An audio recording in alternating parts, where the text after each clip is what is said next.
23 March 1965. Dearest Suzie, how are you and the boys getting along? I hope that you are all right. Things have been pretty quiet around here the last couple of days. Yesterday, I made one trip to the range, and today we went twice.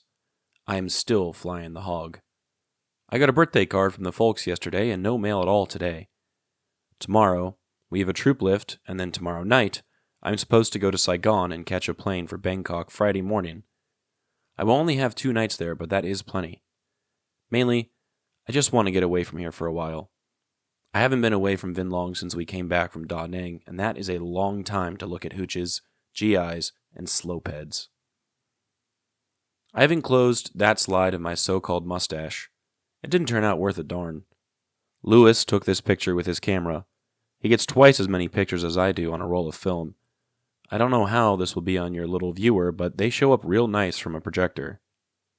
I have borrowed Lewis's camera for my trip to Bangkok since mine is not back yet. So, all the pictures I get there will be this size. We made this picture when I was still flying troop ships, slicks. That's why the sign is up there. Oh yes, I almost forgot. I guess I started something here when I bought Charlie. I told you about the mynah bird. Well, another guy bought him 3 little birds the other day. I don't know what kind they are, but they are beautiful. Then yesterday, another guy came back from Saigon with a Japanese poodle, solid black. And just out of this world. I've already made up my mind to get one if I can find one like that, and if I can ship it home. Purebred. They cost less than $5. So if I can get one and send it home right away, that is what you will get next month. But don't get your hopes up. I don't know if I can send one or not. But anyway, on our little 2-company compound now, we have 22 dogs, mostly just mutts, 3 monkeys, 1 baboon, 1 mynah bird, and 3 other little birds. And guess who is still the most popular? Of course, Charlie.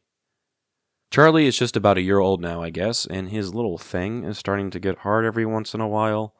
I told you about the little girl monkey we have. Well, Charlie knows what he wants to do, and I guess he gets the urge, but he can't figure out how to go about it. So Doll is still a virgin. Every afternoon, though, there is a crowd around here waiting to see old Charlie make out.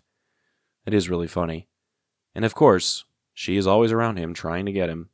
But he will grow up one day. Well, today is the top of the hill for me. The last roster we got listed my date of expected return from overseas, Deros, was 24 September, which is exactly 6 months off.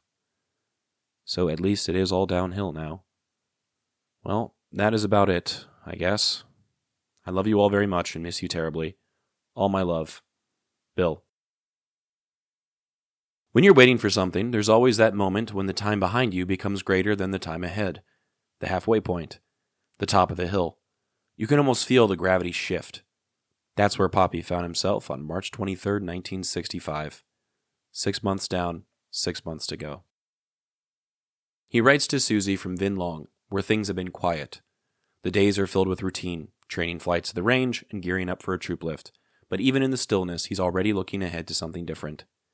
A few days in Bangkok, 2 nights away from hooches, GIs, and what he calls slope heads. The kind of language that reminds you how deeply embedded racism was in the culture of the war. It's a passing line, almost a throwaway, but it lingers. It becomes another little crack in the way I picture him. The word is a slur. The kind of language that's easy to brush past if you're not looking for it, but once you see it, you can't unsee it. I've been thinking a lot about how soldiers have always had to reshape the people they fight into something less than human. It's a survival mechanism, a way to make the violence feel necessary, maybe even justified. The same man who proudly kept a monkey as a little pet still fell into the habit of stripping away someone else's humanity with a single word. I don't share this to excuse him, just to remind myself that nobody makes it through a war without being changed by it, by acting in ways that make it easier to do gruesome and inhumane things. In this letter, Popi focuses on one of the few things that seems to bring him joy overseas, the animals. The compound is filling up with dogs, monkeys, birds, and even a baboon. The stray mutts might outnumber the men at this point. And still, the star of the show is Charlie. Popi writes that Charlie's just about a year old at the time, starting to figure out what his body can do, or at least trying to do. There's something so human about it. This little monkey, full of instinct and confusion, with a whole audience of homesick soldiers cheering him on. I picture Popi in the middle of it, leaning against a wall, arms crossed, half watching, half trying not to laugh. What else is there to do but be amused? There's something tender about the way he cares for Charlie, bringing him pineapple chunks from the mess hall, keeping him tied up near the club so he's always fed. It makes me think of how he was with all of us, always quiet, but still a caring and loving presence. The photo I chose for today shows one of the monkeys playing with a dog. There are two soldiers watching, one standing above them and the other sitting behind the action.